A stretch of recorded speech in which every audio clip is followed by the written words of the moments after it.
Good morning students. जैसा कि हमने कहा था कि हम अपने चैनल पे कुछ सीरीज स्टार्ट करने वाले हैं, तो हमने सीरीज स्टार्ट कर दी है। आज हम 11th क्लास की फर्स्ट लेक्चर सीरीज स्टार्ट कर रहे हैं जो बेसिक टर्म्स पे रिलेटेड है। अब बेसिक टर्म्स बोलेंगे तो क्या, तो एक्चुअली अगर ये आपको नहीं पता होगा तो अकाउंटिंग नहीं कर पाएंगे। जैसे ABCD होता है, नाम लिखने के लिए जरूरी होता है, सेम है जो बेसिक टर्म्स हैं वो अकाउंटिंग के लिए बहुत इंपॉर्टेंट होती है। तो आज हम कुछ बेसिक टर्म्स के बारे में जानेंगे और कोशिश करेंगे कि हम इन्हें अच्छे से समझ पाए। ठीक है, तो पहला जो बेसिक टर्म है वो है बिजनेस ट्रांजैक्शन। अब बिजनेस ट्रांजैक्शन क्या होता है, तो कोई भी ऐसा ट्रांजैक्शन जो आपके बिजनेस को, वैल्यू को, पोजीशन को चेंज कर दे, उसको हम क्या बोलते हैं, बिजनेस ट्रांजैक्शन बोलते हैं। For example, we purchase an asset, हमने कोई एसेट परचेज किया है। अब एसेट परचेज किया तो हमारे बिजनेस में एसेट आया है। अब आया है तो बिजनेस में एसेट आया तो एस्टैब्लिश हुआ, तो फाइनेंशियल पोजीशन को चेंज किया। Any economic activity which can change the position of the business, ऐसी कोई भी इकोनॉमिक एक्टिविटी जो बिजनेस की पोजीशन को चेंज कर सकता है, हम उसे क्या बोलते हैं, बिजनेस ट्रांजैक्शन बोलते हैं। ये फर्स्ट बात है। Second, capital. अब कैपिटल क्या होती है, capital is the amount which is invested by the owner to start the business. ठीक है, कैपिटल क्या है, कैपिटल वो पैसा है जो ओनर के द्वारा बिजनेस को स्टार्ट करने के लिए यूज किया जाता है, उसको क्या बोलते हैं, कैपिटल बोलते हैं। फॉर एग्जांपल, हमने कोई बिजनेस स्टार्ट किया तो हमने 5 लाख रुपए कैश लगाए, हमने एक मशीनरी स्टैब्लिश की। ठीक है, तो जो सबका जो वैल्यू होगा हम उसे कैपिटल मान के चलेंगे। क्या, capital is the amount which is invested by the proprietor owner to start the business. ठीक है, उसके बाद नेक्स्ट क्या आता है, असेट। एसेट्स क्या होते हैं, assets are those valuable resources which are required to successful run of the business या which are required to help the business। जैसे कि हम assets की बात करेंगे तो मशीनरी है, और क्या बोल सकते हैं, बिल्डिंग है, व्हीकल्स हैं, ये सारे के सारे क्या है, एसेट है। अब एसेट होते हैं एक्चुअली बहुत से टाइप के होते हैं, पर हम मेनली मेन पे बात करेंगे। तो सबसे पहला जो एसेट होता है वो होता है नॉन करंट एसेट। क्या होता है, नॉन करंट एसेट। और जो नॉन करंट एसेट होता है ना, हम उसे कई बार फिक्स एसेट भी बोलते हैं। क्या बोल देते हैं, फिक्स एसेट बोलते हैं। ठीक है, अब जो फिक्स एसेट है ये क्या होता है, तो fix assets are those asset which are required for the more than 1 year, which is used in the more than 1 year. एक साल से ज्यादा जब जिस एसेट्स को यूज करते हैं वो सारे के सारे क्या होते हैं, फिक्स एसेट होते हैं। For example, machinery, building, motor vehicle, ये सारे के सारे क्या है, फिक्स एसेट है। आप हर साल तो मशीनरी को चेंज नहीं कर पाएंगे, हर साल तो बिल्डिंग को चेंज नहीं कर पाएंगे। तो पहला होता है फिक्स एसेट। इसके 2 पार्ट्स हैं। पहला पार्ट क्या है, सब पार्ट। फर्स्ट वाले को बोलते हैं टेंजिबल एसेट। अब आप बोलेंगे टेंजिबल क्या होता है, तो बहुत आसान भाषा में आप सीखे टेंजिबल क्या होता है, those asset which can be touch और seen. Those assets which can be touch और सीन, हम उसको क्या बोलते हैं, टेंजिबल एसेट बोलते हैं। फॉर एग्जांपल, जिनको हम छू सकते हैं और देख सकते हैं, जिनकी फिजिकल एग्जिस्टेंस होती है। फॉर एग्जांपल, हम एग्जांपल देंगे तो पहला जो मेरा एग्जांपल रहेगा वो आपके सामने है, क्या, मशीनरी। आपने मशीनरी देखी है, आप उसको टच कर सकते हैं और छू सकते हैं। और उसका दूसरा पार्ट जो होता है उसको बोलते हैं इंटेंजिबल एसेट। अब इंटेंजिबल एसेट क्या होता है, those assets which can not be touch और सीन।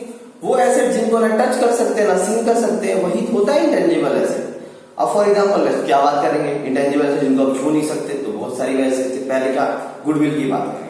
अब गुडविल की बात करेंगे तो आप क्या देखते हैं, गुडविल क्या होता है, गुडविल होता है reputation of the firm of the business. ठीक है, या तो किसी फर्म की रेपुटेशन, बिजनेस की रेपुटेशन। फॉर एग्जांपल, आप जाते हैं कहीं शॉप पे तो आप क्या बोलते हैं कि मुझे कोई, मान लीजिए मुझे टी खरीदनी है। ठीक है, तो आप क्या बोलेंगे, मुझे टाटा टी दे दो। आप ऐसा बोलते, कोई भी सा टी दे दो। क्यों, क्योंकि टाटा की वैल्यू ज्यादा है। आप जब कोई टूथपेस्ट खरीदने जाते हैं तो क्या बोलते हैं, मुझे कोलगेट चाहिए, क्लोजअप चाहिए। क्या है ये क्लोजअप, जो है नाम जो आप बोल रहे हैं, यही इसकी गुडविल है। अब पेटेंट होता है, पेटेंट भी इंटेंजिबल एसेट आता है। कैसे, आपने कोई डिजाइन बनाया, कोई आपने मॉडल बनाया, तो आप उसको पेटेंट कराते हैं अथॉरिटी से जाके, ताकि क्या हो कि उसको कोई कॉपी ना कर ले। तो जो पेटेंट राइट का आपको वो पेपर मिलता है उसे क्या बोलते हैं, पेटेंट बोलते हैं। तो भी ये क्या है, इंटेंजिबल एसेट है। तो हम ऐसे एग्जांपल में क्या लिखते हैं, इसके एग्जांपल में हम लिख देंगे सबसे अच्छा है, सबसे कॉमन चीज है क्या, goodwill.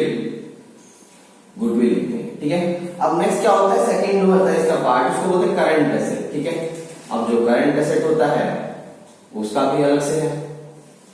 Those asset which are converted in cash within a year, वो एसेट जो एक साल के अंदर कैश में कन्वर्ट हो जाते हैं, ठीक है, उनको क्या बोलते हैं, करंट एसेट बोलते हैं। फिक्स एसेट क्या बोलते हैं, those asset which can not be converted in cash within a year, उसको क्या बोलेंगे, फिक्स एसेट बोलेंगे या नॉन करंट एसेट्स बोलेंगे। अब करंट एसेट्स क्या हो सकते हैं, बहुत सारे ऐसे जो कैश में कन्वर्ट हो जाए। जो क्या होता है सबसे पहले बिल रिसीवेबल, आपने किसी को सामान बेचा, उसने आपको एक बिल रिसीवेबल दिया, ठीक है, आपने बिल रिसीवेबल दिया उसने, अब आपने उसको रख लिया, वो 3 महीने बाद आपको पैसा देगा, उससे मिलने वाला है, चेक टाइप का होता है बिल रिसीवेबल, तो आपको पैसा एक साल के अंदर मिल जाएगा ना, तो उसको क्या बोलेंगे आप, बिल रिसीवेबल को क्या बोलेंगे, करंट एसेट्स बोलेंगे, ठीक है। और भी एग्जांपल हो सकते हैं, कैश की करंट एसेट एग्जांपल है, आपको देखेंगे एफडी है, फिक्स डिपॉजिट जो एक साल के अंदर पूरा होने वाला है, प्रीपेड एक्सपेंसेस है, ये सारे के सारे आपके करंट एसेट्स होते हैं, ठीक है। अब थर्ड में क्या बोलते हैं, थर्ड में आता है नॉमिनल एसेट, ठीक है।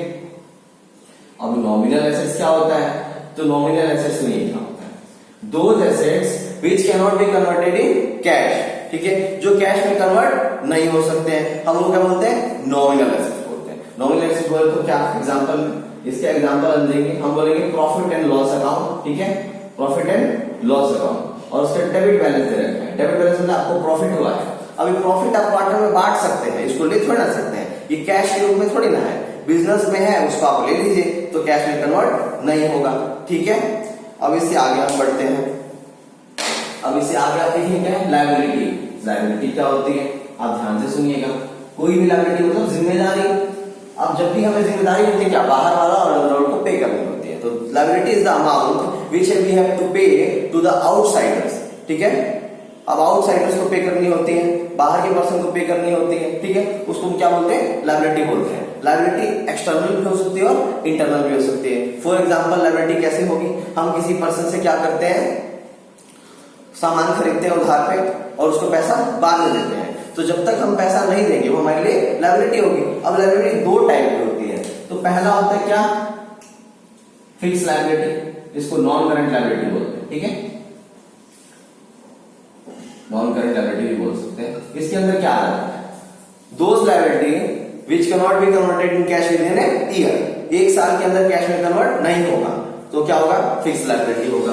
फॉर एग्जाम्पल आप इसका एग्जाम्पल देंगे, आपने क्या किया, एसबीआई से लोन लिया, ठीक है, लोन कितने साल के लिए, 5 साल के लिए, ठीक है, 5 लाख रुपए का, तो ये क्या है, आपको 5 साल बाद देना है ना, तो क्या है, फिक्स लायबिलिटी, ठीक है। अब सेकंड क्या होता है यहाँ पे, करंट लायबिलिटी।